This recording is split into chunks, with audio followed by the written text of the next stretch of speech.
Hello everyone, welcome back to my channel master study lab. Friends, आज के video में हम डिस्कस करेंगे philosophical and sociological perspectives of education की second unit which is education and philosophy के next topic के बारे में, जो है योगा फिलॉसफी। मैंने आपको बताया था कि ये यूनिट काफ़ी लेंथी है, इसलिए मैं छोटे छोटे पार्ट्स में इसकी वीडियोस आप सभी के साथ शेयर करूँगी। पहले वीडियो में हमने बात की थी सांख्य फिलॉसफी के बारे में कि सांख्य फिलॉसफी क्या है, उसके फंडामेंटल एलिमेंट्स क्या हैं एंड सांख्य फिलॉसफी में किस बात पर चर्चा की गई है। ये कंप्लीट डिस्कशन हम पहले ही वीडियो में कर चुके हैं। अगर अभी तक आपने मेरी वो वीडियो नहीं देखी है तो उसका लिंक आपको डिस्क्रिप्शन बॉक्स में मिल जाएगा। आज की वीडियो में हम बात करेंगे योगा फिलॉसफी के बारे में कि योगा फिलॉसफी क्या है एंड उसके फंडामेंटल एलिमेंट्स क्या हैं। So let's get started. सबसे पहले हम बात करेंगे योगा फिलॉसफी के मीनिंग एंड उसके फंडामेंटल एलिमेंट्स के बारे में। Yoga philosophy is that school of Indian philosophy which accepts this universe as created by God with blend of prakriti and purush. Yoga philosophy एक ऐसी इंडियन फिलॉसफी है जिसमें ये माना गया है कि यूनिवर्स की संरचना प्रकृति एंड पुरुष के ब्लेंड से तो हुई ही है, साथ ही साथ गॉड ने भी इस यूनिवर्स की संरचना की है। जबकि सांख्य फिलॉसफी में सिर्फ प्रकृति एंड पुरुष पर ही डिस्कशन किया गया था, बट योगा फिलॉसफी में गॉड के लिए भी कहा गया है कि गॉड ने भी इस यूनिवर्स की संरचना की है। Now our next topic is fundamental elements and principle of yoga philosophy.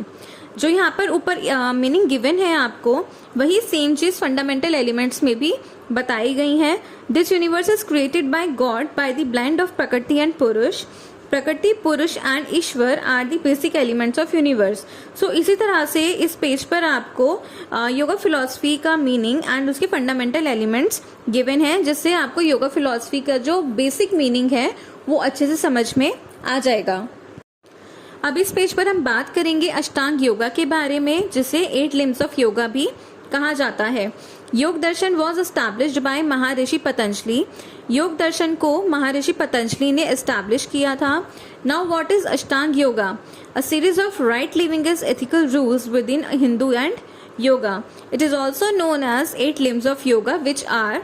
सो इस पेज पर आपको अष्टांग योगा के बारे में बताया गया है, जिसके अंडर 8 योग आते हैं जो इस पेज पर आपको गिवन है। फर्स्ट इज यम। यम का मतलब होता है खुद को कंट्रोल करना, सेल्फ रिस्ट्रेन इन वंस एक्शंस, वर्ड्स और टू कंट्रोल और मोरल कोड्स, मीन्स खुद के एक्शंस और वर्ड्स को कंट्रोल में रखना। सेकेंड इज नियम, मीन्स सोल को शुद्ध करना, अपनी आत्मा को शुद्ध करना, self purification and study. Third is आसन, मीन्स राइट पोस्चर। फोर्थ प्राणायाम, means breath control.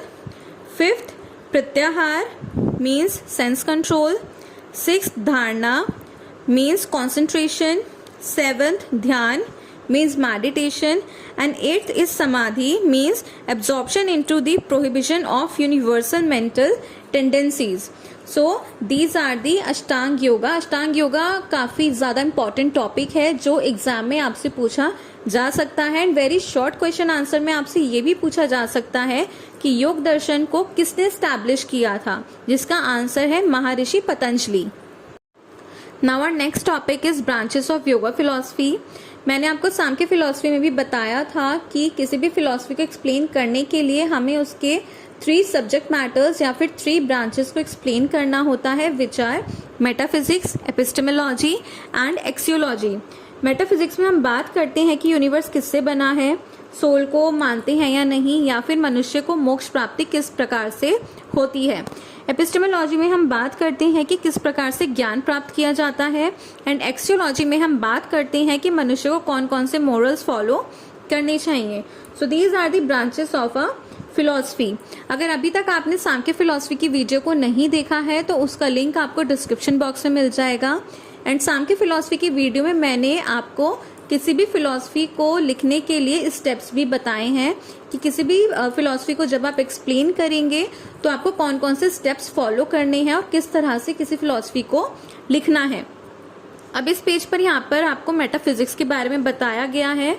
Yoga philosophy भी ये मानती है कि प्रकृति एंड पुरुष के ब्लेंड से यूनिवर्स की संरचना हुई है। सेकेंडली, जो गॉड है उन्होंने इस यूनिवर्स को बनाया है प्रकृति एंड पुरुष को ब्लेंड करके। सो इस पेज पर आपको योगा फिलॉसफी की मेटाफिजिक्स गिवन है। अब हम बात करेंगे योगा फिलॉसफी की एपिस्टेमोलॉजी के बारे में। सांख्य फिलॉसफी एंड योगा फिलॉसफी दोनों की ही एपिस्टेमोलॉजी सेम है, जिसमें ये बताया गया है कि किसी भी इंसान को ज्ञान की प्राप्ति उसके सेंसेस एंड माइंड के थ्रू होती है। एंड सेंसेस एंड माइंड कब एक्टिव होते हैं? जब आप रेगुलर योगा करते हो। तो योगा ही एक ऐसा तरीका है जिससे आपको ज्ञान की प्राप्ति हो सकती है। Now our next topic is axiology. यहाँ पर योगा फिलॉसफी की एक्सियोलॉजी में अष्टांग योगा के बारे में बात की गई है। अभी हमने लास्ट पेज पर पढ़ा था that what is ashtanga yoga. अष्टांग योगा को 8 लिम्स ऑफ योगा भी कहा जाता है। सो यहाँ पर एक्सियोलॉजी में अष्टांग योगा को बहुत अच्छे से एक्सप्लेन किया गया है। So as you can see here कि आपको अष्टांग योगा के बारे में यहाँ पर बहुत अच्छे से एक्सप्लेनेशन गिवन है। नियम में बताया गया है that niyams are 5 in number: cleanliness, contentment, meditation, self study, faith in god. Pranayam के भी 3 कंपोनेंट्स होते हैं: पूरक, कुंभक एंड रोचक।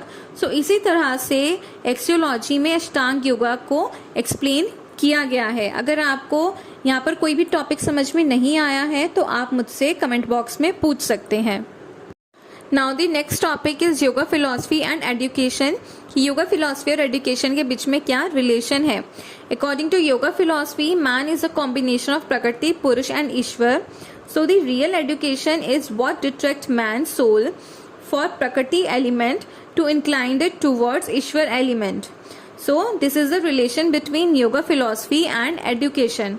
अब हम बात करेंगे एम्स ऑफ योगा फिलॉसफी की कि योगा फिलॉसफी का अल्टीमेट एम क्या है एंड उसकी हेल्पिंग एम्स क्या है.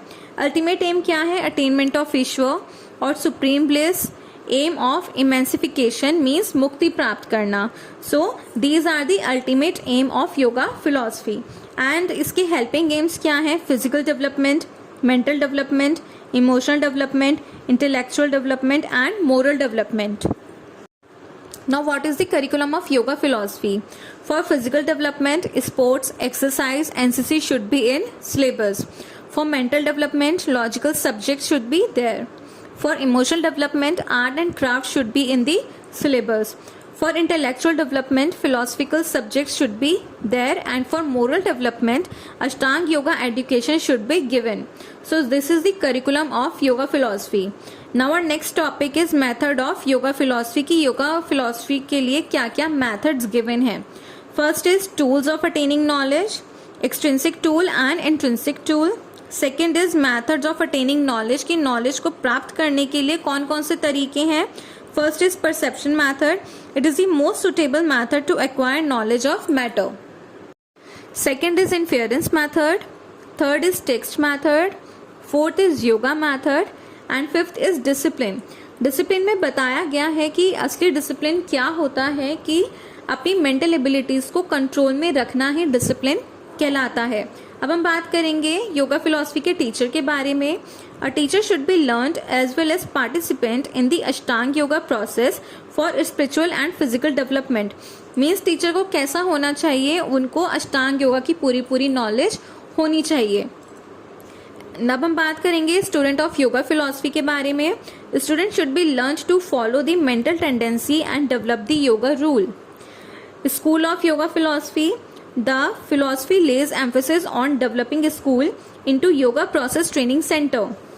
एंड अदर एस्पेक्ट्स में गिवन है. It is clear that yoga doesn't lead to mass education, but this process can't be undertaken by common children, but it's physiology of education and teaching is very broad and useful for all of us. So basically पूरा जितना भी हमने yoga philosophy को पढ़ा है उसमें प्रकृति, purush and God के बारे में बात की गई है. एंड साथ ही साथ ज्ञान प्राप्ति के लिए बताया गया है कि योगा ही एक ऐसा मार्ग है या अष्टांग योगा ही एक ऐसा मार्ग है जिसके थ्रू किसी भी इंसान को ज्ञान की प्राप्ति होती है और मोक्ष की प्राप्ति भी हो सकती है. सो इसी तरह से यहाँ पर हमारी योगा फिलॉसफी कंप्लीट होती है. अगर आपको इस फिलॉसफी से रिलेटेड कोई भी कंफ्यूजन है या कोई भी टॉपिक आपको समझ में नहीं आया है या किसी और टॉपिक पर आपको एक्सप्लेनेशन की नीड है तो आप मुझे कमेंट बॉक्स में बता सकते हैं. And if you like my video then please do like, share, comment and subscribe my channel. Thank you so much.